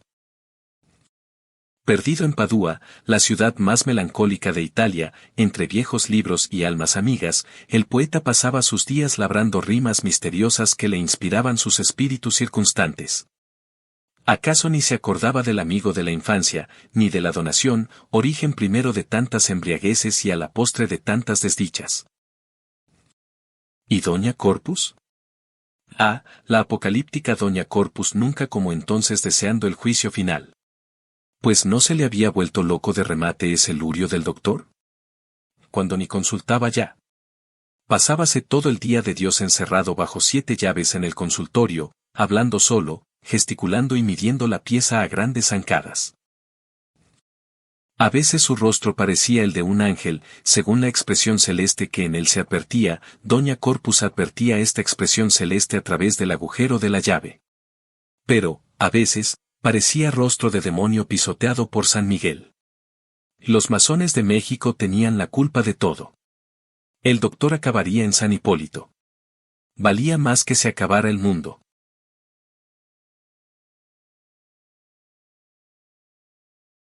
El divorcio se impone. Cierto, con un poco de dominio sobre sí mismos, Aldá y Rafael habrían llegado a la paz matrimonial, a esa paz que viene por sus propios pasos algún día.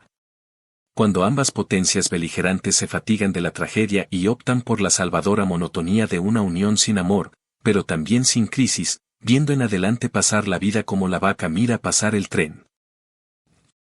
Mas el doctor y Aldá se amaban, a pesar de todo, y el amor no es acaso más que una encantadora forma del odio entre los sexos, de ese odio secular que nació con el hombre y que continuará in aeternum. Oh, sí, los sexos se odian. El beso no es más que una variación de la mordida. El amor, en sus impulsos, tiene ferocidades inauditas. Los abrazos fervorosos de un amante sofocan, como los de un oso. ¿No habéis visto alguna vez a una madre joven besar a su hijo hasta hacerle llorar, besarle con furia, casi con ira, causarle daño? Pues lo propio haría con su amado, si tuviese vigor para ello. Y hasta las locuciones peculiares del amor son feroces, entra por mucho en ellas el instinto de la antropofagía que la cultura no ha podido aniquilar en la humanidad, te comería a besos. Se la comía con los ojos, se dice frecuentemente, como si la asimilación digestiva fuera la forma por excelencia de la ilusión entre los enamorados. Así, pues, Aldá, que, por alma que la supongamos, llevaba todavía en sí muchos de los instintos femeninos, y Rafael, que, aunque enfermo de la voluntad, era viril, se odiaban amándose y se amaban odiándose. Los diálogos agresivos se multiplicaban, y aunque las reconciliaciones eran tanto más hermosas cuanto los disgustos eran más fuertes, estos iban dejando en ambos espíritus un sedimento de amargura. Un resabio profundo de tristeza. Fuerza era llegar a la conclusión deplorable a que llega la mayoría de los matrimonios modernos, cuando no están de por medio los hijos, y a veces aun cuando estos estén de por medio, al divorcio. Enfermería legal de las incompatibilidades de carácter. En la conciencia de Aldá y del doctor estaba que era este el solo remedio de su cuita, y si Rafael no se atrevía a abordar la cuestión, Aldá la abordó con la resolución que, en los casos difíciles, caracteriza a las mujeres. Es triste, respondió el doctor. Triste, pero necesario. ¿Y cómo realizarlo? Ahí estaba el busilis, ¿cómo realizarlo? Una noche, después de arduo debate a propósito de lecturas, en que el doctor veía con pasmo que Aldá echaba mano de sus propios conocimientos para redarguirle sin misericordia, con movimiento súbito. Aquel echó mano de un pequeño revólver que abría su obscura boca sobre el escritorio, puesto allí más en calidad de bibelot que de arma, y llevándoselo a la sien derecha exclamó: «Este es el solo medio de divorciarnos». Pero Aldá respondió tranquilamente: «Te engañas. Yo te seguiría por toda la eternidad. Iríamos siempre unidos como Paolo y Francesca. Entonces, por otra parte, tú no tienes derecho de matarte. ¿Cómo que no lo tengo? Es claro, yo poseo la mitad de tu cerebro y esa mitad no quiere morir. ¿Pero a qué título la posees? A título de conquista. ¿No es este el mejor título de posesión ahora? Pues pregúntalo a Inglaterra y a los Estados Unidos. Si pudieras suicidarte a medias, ya sería otra cosa. Es imposible. Provócate una hemiplegia. Aldá. Y mira, hay otro remedio, que yo encarne en una mujer. Mas para eso, necesitamos a un hombre, a Andrés. Es el único que podría operar el milagro. El ánimo del doctor se había calmado, y repuso. Dices bien. Así, aún es posible que seamos felices, tú con tu cuerpo, yo con el mío, y que nos amemos sin nubes, porque, después de todo, yo te amo. ¿Eres acaso la sola a quien puedo amar? Semipersonalizada en mí acabaría por odiarte a muerte, encarnada en una forma femenina te adoraría con adoración infinita. Por mi parte, tornaría a pertenecerte como antes, estaría sujeta a tu mandato, sería de nuevo tu augur y viajaría de nuevo por el infinito, más todavía. Como mi cuerpo formaría con mi espíritu una persona civil y no canónica, mi cuerpo te pertenecería lo mismo que mi alma. Busquemos, pues, al donador. Busquémosle. ¿Sabes su paradero? Antes de que yo encarnase en tu cerebro estaba en Padua. Partamos, entonces. Y aquella noche doña Corpus recibió la orden de prevenir las maletas.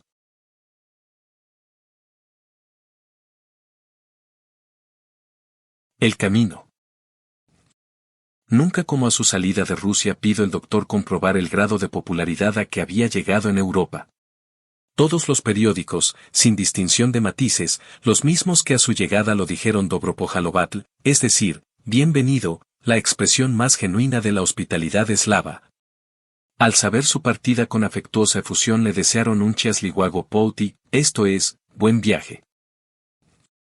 El doctor se vio obligado a responder por medio de un diario, Espasivos Abaschegosteprut wow, gracias por vuestra hospitalidad, y aún añadir, ya en la estación, a donde muchos personajes y muchas damas de apellidos con la desinencia Ouna, agradecidos a su saber, le acompañaron, Dastrapstouyete Rosia, que viva Rusia. Suplicamos al lector que no intente pronunciar estas frases. Perderían mucho de su encantadora expresión. De Rusia a Italia no hubo novedad.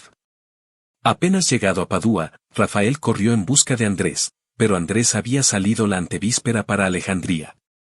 Sin piedad para los usados miembros de Doña Corpus, el doctor salió para Alejandría, mas allí averiguó que Andrés había salido la víspera para el Cairo. Sin tardanza partió para el Cairo, llegó, y supo que Andrés había salido el mismo día para Tierra Santa.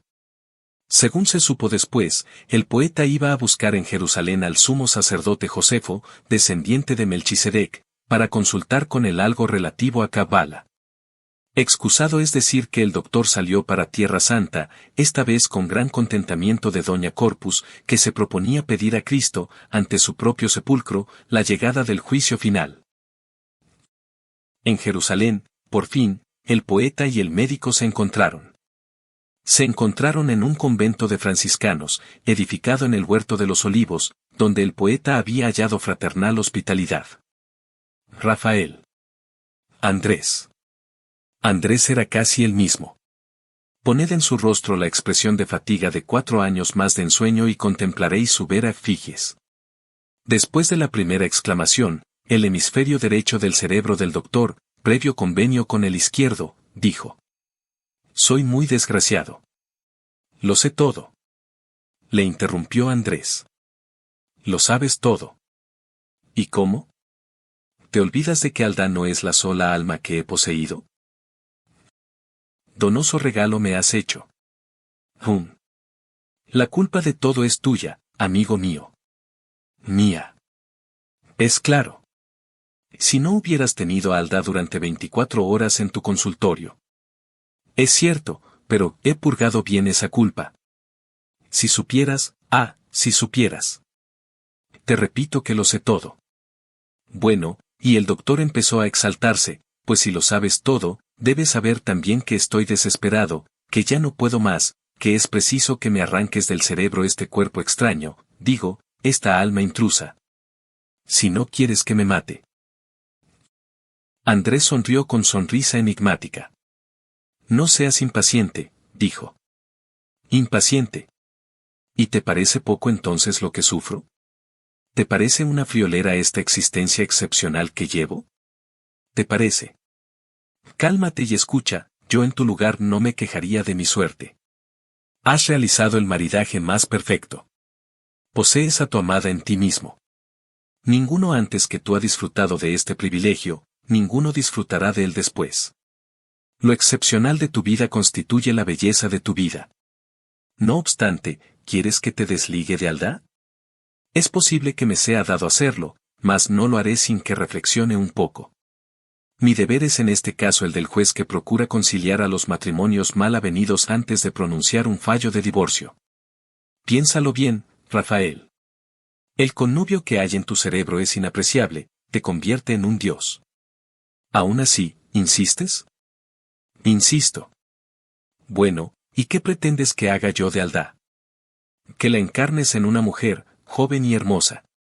No me disgustaría una judía, añadió con cierta timidez el doctor. No, lo hubiera dicho. Aldá intervino contraviniendo a su pacto de silencio. No, eso nunca. Me chocan las judías. Son de la raza que crucificó a Cristo. Es cierto, afirmó Andrés, pero son muy hermosas, donde hallar, fuera de su tipo, esa línea ideal de la nariz, esos maravillosos ojos garzos dignos del madrigal de Gutiérrez de Cetina. Yo prefiero a una francesa. Recuerdo que fui de raza latina. Oh, el chic de las francesas. Basta. Interrumpió Andrés con cierto tono autoritario. No discutamos estéticas. Antes de proceder al avatar que se me pide, es preciso que os haga algunas observaciones de suma importancia. Oye tú, Aldá, oye tú, Rafael.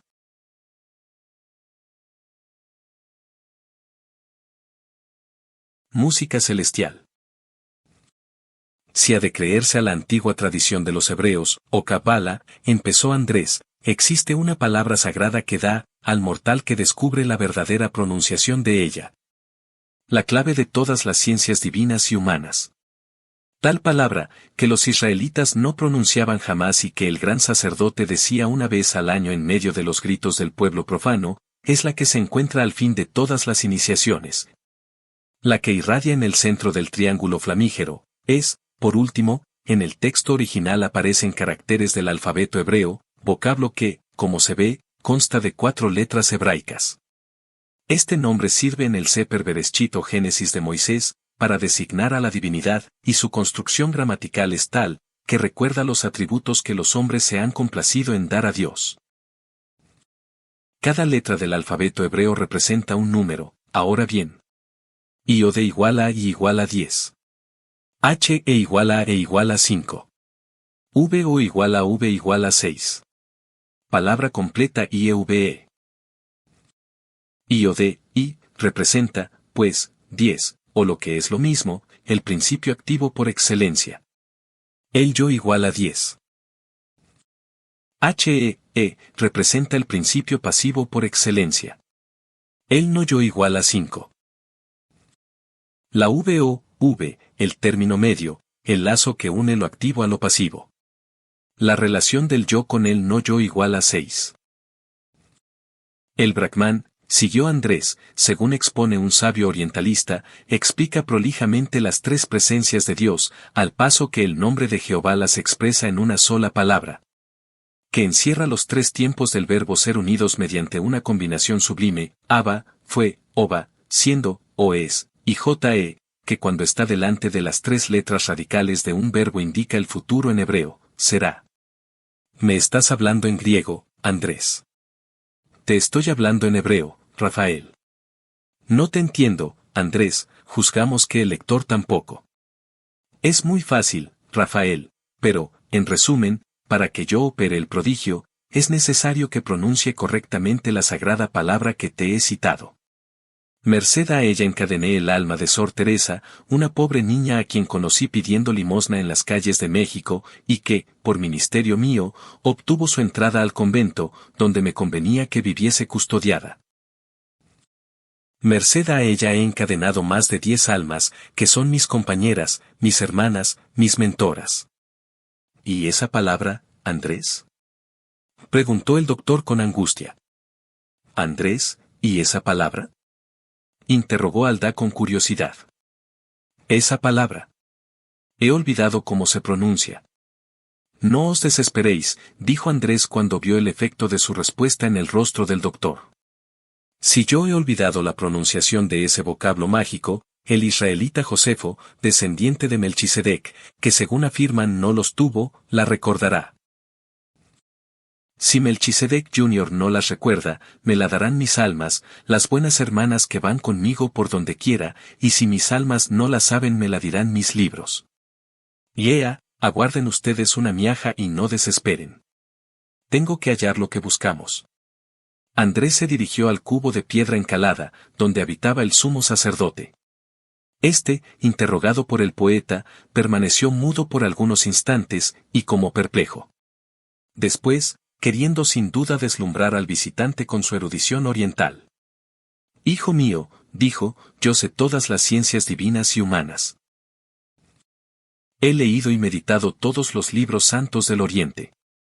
Los de China, que son, el I King, libro de los Quasdefoí, el Chi King, libro de los himnos, el Chu King, libro de la historia, el Lyky, libro de los ritos, el Chung Tsieu, o historia de los 12 principados. Por Confucio, el S. Sanechu, o sean los 4 libros morales de Confucio y de Mencio, el Tao Te King, libro de la razón, y el Caning Pien, o libro de las recompensas y de las penas.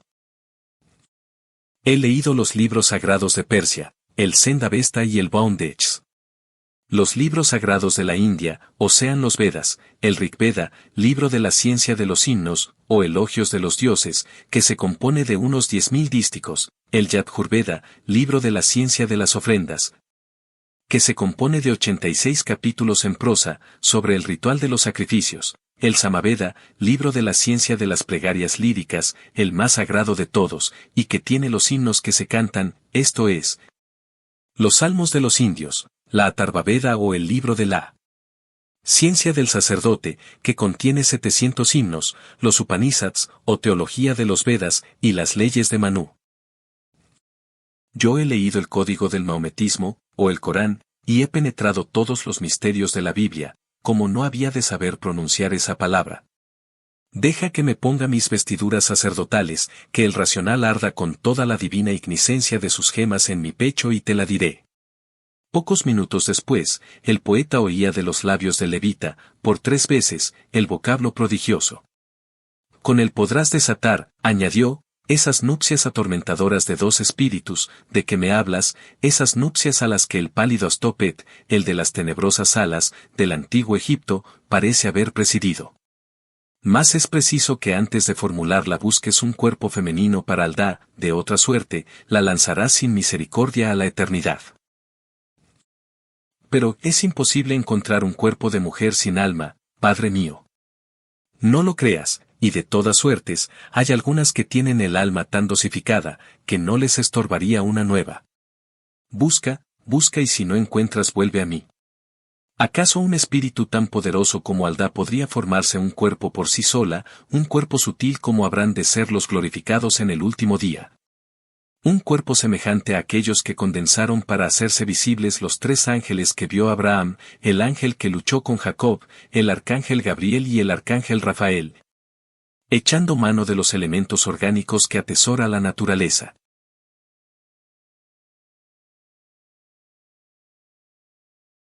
El avatar.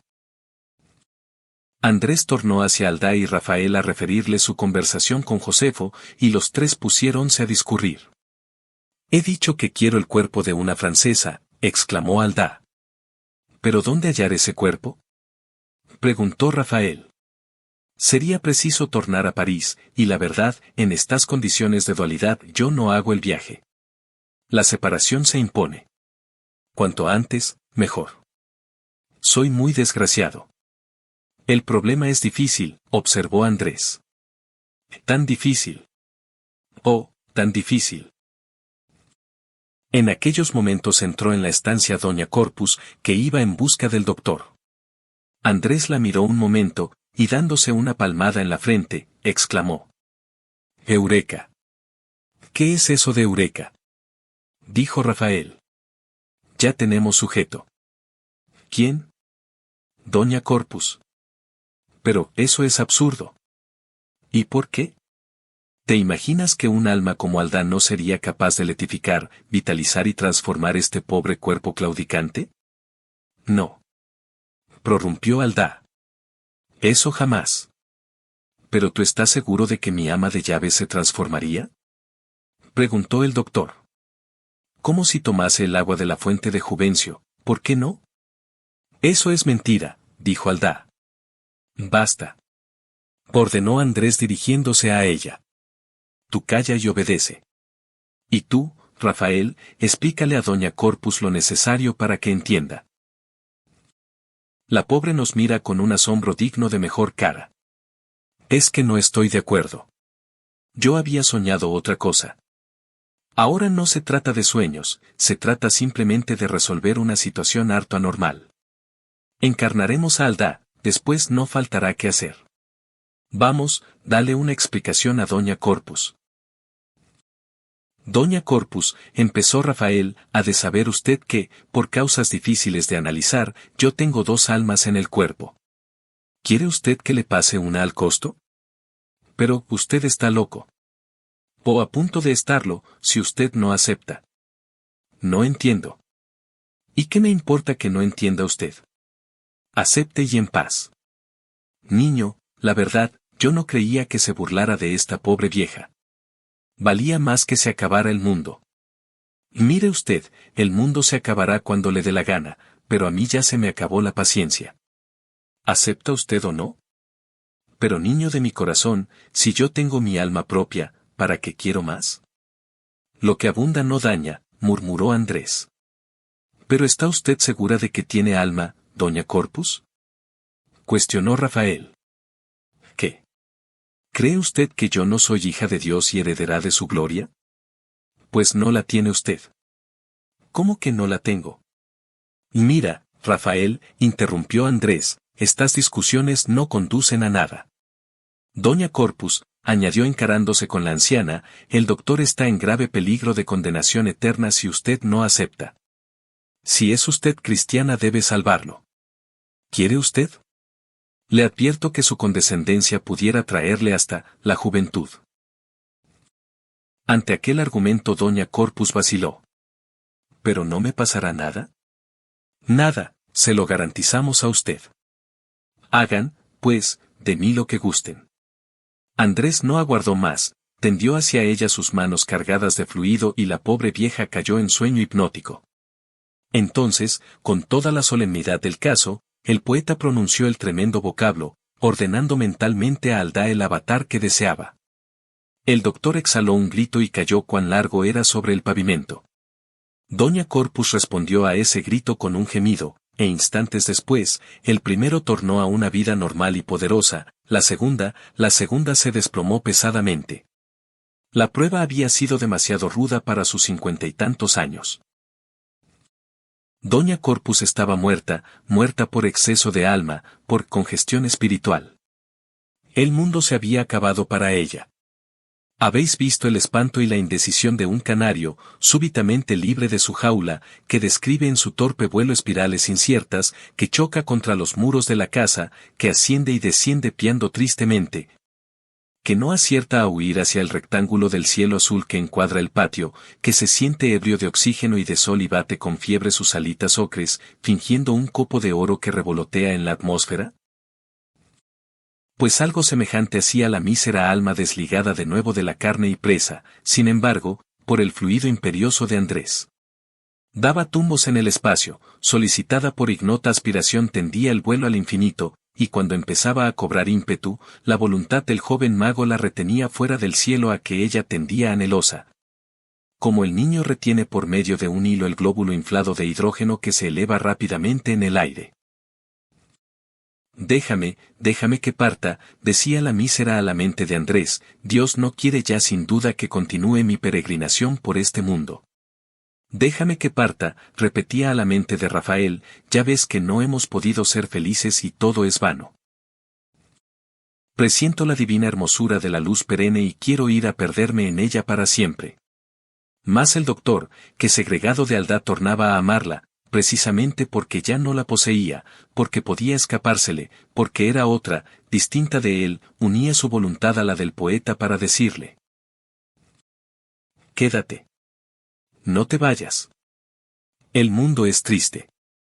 Yo haré de él para nuestro amor un vaso de deleites, una copa radiante para tus labios.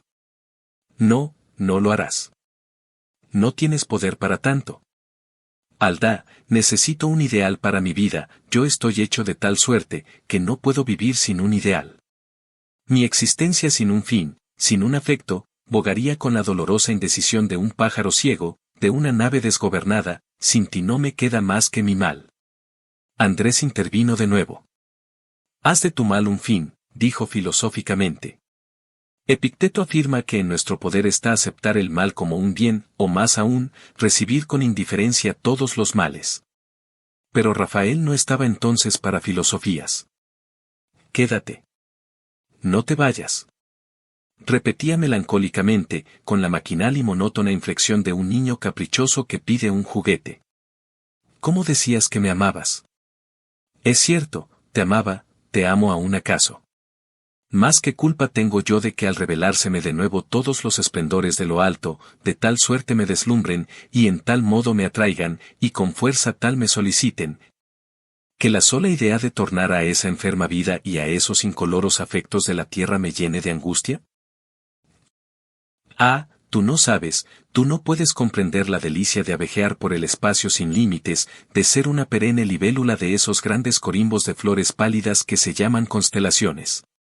De escuchar el salmo de los mundos que ruedan, de fundirse en la crin fosforescente de los cometas, de visitar orbe tras orbe y hallar con pasmo que la creación siempre comienza, que siempre estamos en el umbral del universo y que tenemos para recorrerlo la rapidez de la luz, la sutileza del éter y la tenuidad del perfume. ¿Y quieres que torne a animar una pobre masa encefálica, a unirme a un cuerpo encadenado por la gravedad, enervado por 15.500 kilogramos de presión atmosférica, sujeto a la enfermedad, a la vejez y a la muerte? No, no.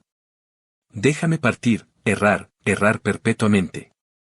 Me impulsa el instinto de Asverus, Cartopilus, Isaac, Laquedem, o como se llame, ese instinto se apodera de todas las almas libres, como se apodera de todos los fulgores, de todos los sonidos, de todos los vientos.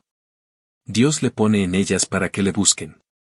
Este instinto mitigado en la vida es lo que llamamos ideal, arte, amor. El ideal, el arte y el amor no son más que el presentimiento del infinito. Este instinto es el que nos impide el reposo, la aventura, la ecuanimidad en la ergástula enorme del planeta. Déjame que parta. Pero el doctor no entendía de razones y murmuraba tristemente.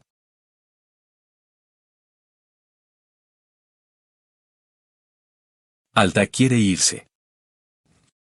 Habéis visto el espanto y la indecisión de un canario, súbitamente libre de su jaula, que describe en su torpe vuelo espirales inciertas, que choca contra los muros de la casa, que asciende y desciende piando tristemente, que no acierta a huir hacia el rectángulo del cielo azul que encuadra el patio, que se siente ebrio de oxígeno y de sol y bate con fiebre sus alitas ocres, fingiendo un copo de oro que revolotea en la atmósfera?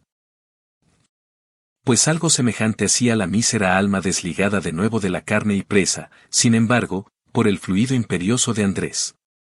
Daba tumbos en el espacio, solicitada por ignota aspiración tendía el vuelo al infinito, y cuando empezaba a cobrar ímpetu, la voluntad del joven mago la retenía fuera del cielo a que ella tendía anhelosa. Como el niño retiene por medio de un hilo el glóbulo inflado de hidrógeno que se eleva rápidamente en el aire. Déjame que parta, decía la mísera a la mente de Andrés, Dios no quiere ya sin duda que continúe mi peregrinación por este mundo. Déjame que parta, repetía a la mente de Rafael, ya ves que no hemos podido ser felices y todo es vano. Presiento la divina hermosura de la luz perenne y quiero ir a perderme en ella para siempre. Mas el doctor, que segregado de Aldá tornaba a amarla, precisamente porque ya no la poseía, porque podía escapársele, porque era otra, distinta de él, unía su voluntad a la del poeta para decirle: quédate. No te vayas. El mundo es triste. Yo haré de él para nuestro amor un vaso de deleites, una copa radiante para tus labios. No, no lo harás. No tienes poder para tanto. Aldá, necesito un ideal para mi vida, yo estoy hecho de tal suerte, que no puedo vivir sin un ideal. Mi existencia sin un fin, sin un afecto, bogaría con la dolorosa indecisión de un pájaro ciego, de una nave desgobernada, sin ti no me queda más que mi mal. Andrés intervino de nuevo. Haz de tu mal un fin, dijo filosóficamente. Epicteto afirma que en nuestro poder está aceptar el mal como un bien, o más aún, recibir con indiferencia todos los males. Pero Rafael no estaba entonces para filosofías. Quédate. No te vayas. Repetía melancólicamente, con la maquinal y monótona inflexión de un niño caprichoso que pide un juguete. ¿Cómo decías que me amabas? Es cierto, te amaba, te amo aún acaso. Más que culpa tengo yo de que al revelárseme de nuevo todos los esplendores de lo alto, de tal suerte me deslumbren, y en tal modo me atraigan, y con fuerza tal me soliciten, que la sola idea de tornar a esa enferma vida y a esos incoloros afectos de la tierra me llene de angustia? Ah, tú no sabes, tú no puedes comprender la delicia de abejear por el espacio sin límites, de ser una perenne libélula de esos grandes corimbos de flores pálidas que se llaman constelaciones. De escuchar el salmo de los mundos que ruedan, de fundirse en la crin fosforescente de los cometas, de visitar orbe tras orbe y hallar con pasmo que la creación siempre comienza, que siempre estamos en el umbral del universo y que tenemos para recorrerlo la rapidez de la luz, la sutileza del éter y la tenuidad del perfume. ¿Y quieres que torne a animar una pobre masa encefálica, a unirme a un cuerpo encadenado por la gravedad, enervado por 15.500 kilogramos de presión atmosférica, sujeto a la enfermedad, a la vejez y a la muerte? No, no. Déjame partir, errar perpetuamente. Me impulsa el instinto de Asverus, Cartopilus, Isaac, Laquedem, o como se llame, ese instinto se apodera de todas las almas libres, como se apodera de todos los fulgores, de todos los sonidos, de todos los vientos. Dios le pone en ellas para que le busquen. Este instinto mitigado en la vida es lo que llamamos ideal, arte, amor. El ideal, el arte y el amor no son más que el presentimiento del infinito. Este instinto es el que nos impide el reposo, la aventura, la ecuanimidad en la ergástula enorme del planeta. Déjame que parta. Pero el doctor no entendía de razones y murmuraba tristemente: no te vayas.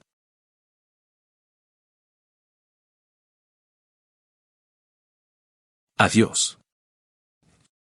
Doña Corpus dormía ya su definitivo sueño bajo la tierra sagrada que humedeció la sangre del justo, y todavía aquel pobre espíritu femenino, como una mariposa loca, erraba por las capas inferiores de la atmósfera. Sin libertad y sin destino, suplicando dulcemente: dejadme partir. Andrés recordó el consejo del israelita y le sugirió: mira, Aldá, prueba a formarte un cuerpo. Condensa nubes, encadena gases, selecciona todo aquello de que está compuesto el cuerpo humano: carbón, hidrógeno, oxígeno, azoe, cloro, hierro, fosfato, sodio, potasio, calcio, o bien, vístete de una forma sutil como los ángeles que se dignaron aparecer ante los pastores. No puedo, respondió Aldá. Mi fuerza no alcanza a tanto. Dejadme ir. ¿Por qué no te unes, añadió Andrés, a esa turba de hermanas invisibles que me rodean cuando yo las desato de sus organismos? No puedo tampoco.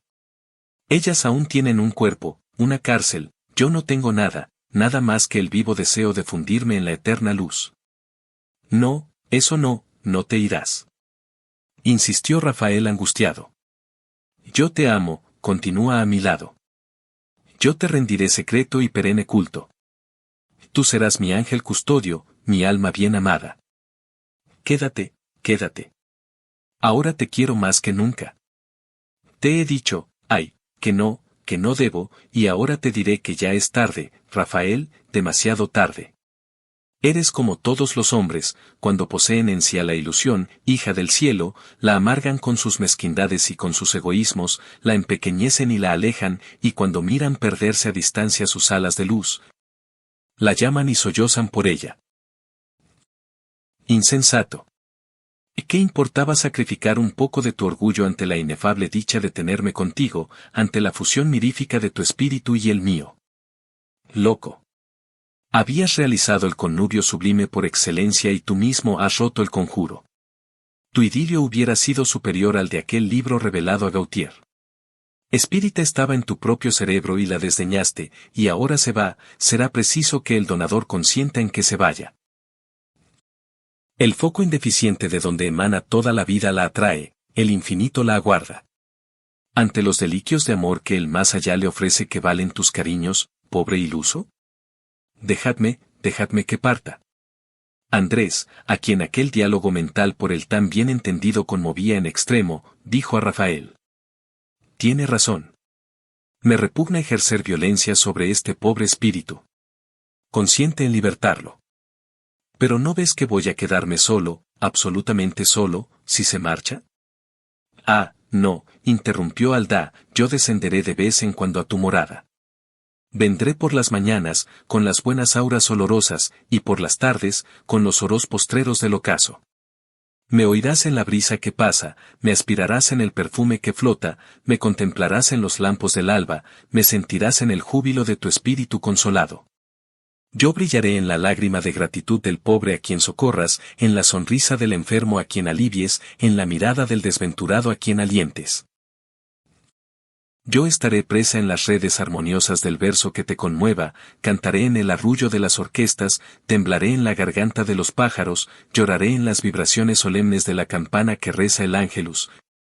Reiré en los gorgoritos cristalinos de las fuentes, fulguraré en el verde joyante de las praderas, arderé en el fuego pálido de las estrellas y mi virtud será la que te diga en todos los trances amargos de la vida. Ora et espera. La redención está cercana. Trabaja y haz el bien, siembra gérmenes de amor, que mañana florecerán en la eternidad como grandes rosas. No más me llamaré para ti Aldá, más habrás de llamarme Lumen, pues que tu luz seré y como luz estaré en todas las cosas. Y cuando te avecines al trance postrero, yo vendré a ti, para confortarte, yo te daré la mano para que salves ese tremendo abismo que separa la vida de la eternidad, y como dos notas que forman un acorde. Como dos hebras de luz que forman un rayo, como dos colores que forman un tono, nos uniremos entonces para siempre en el infinito y juntos seguiremos la escala de perfección a que estamos destinados.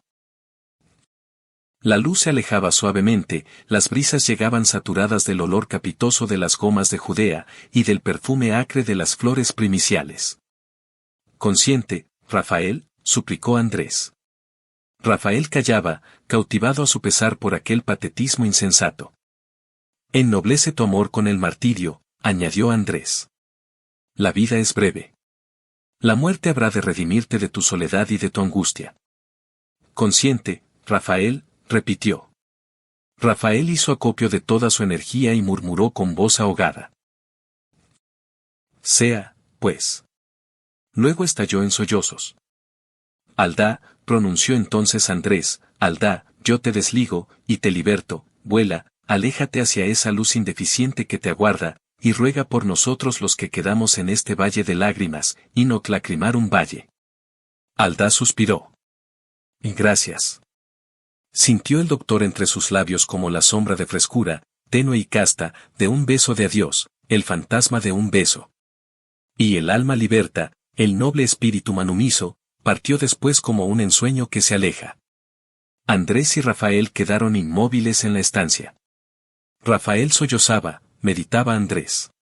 Delante de ellos estaba el sol que se ponía. Detrás de ellos, en los limbos indecisos del pasado, estaba el recuerdo.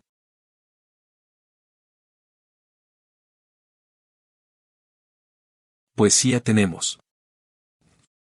Cumplió Aldá, llamada Lumen en su definitiva vida espiritual, la promesa hecha a su amado? Juzgamos que sí, porque merced a la omnividencia, que es privilegio del autor, hallamos en una página del diario de Rafael, escrita en 1892. Y después de un párrafo humorístico que entre otras cosas dice: torné a México tan rico como cualquiera de los 400 de la Quinta Avenida, pero tan pobre de paz como antes. En Veracruz los aduaneros no me registraron el equipaje, y en el tren compré a un muchacho unas naranjas y no me dio la vuelta. Esto me hizo comprender que me encontraba ya en mi país. Hallamos, digo, los siguientes versos, pensados sin duda por Rafael, pero a los cuales debe haber dado forma literaria Andrés, ya que el doctor no era muy hábil en achaques de versificación. Dedicados a la dulce ausente e intitulados: tenue.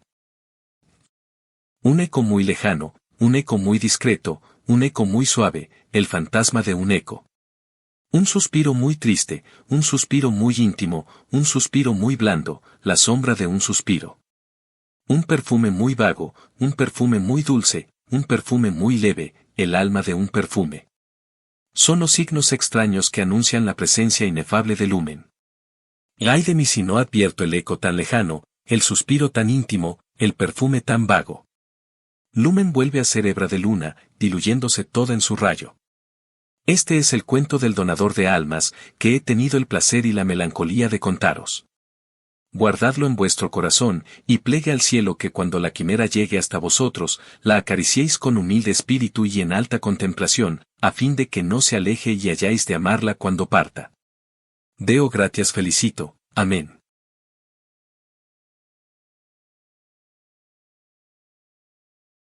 Cierre del audiolibro, El donador de almas.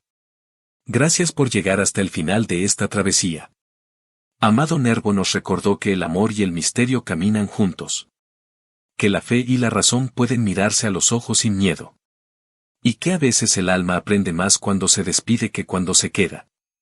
Si este audiolibro te acompañó, suscríbete al canal y activa la campanita. Déjame un me gusta si te ha emocionado. Y cuéntame en comentarios qué escena te tocó el corazón.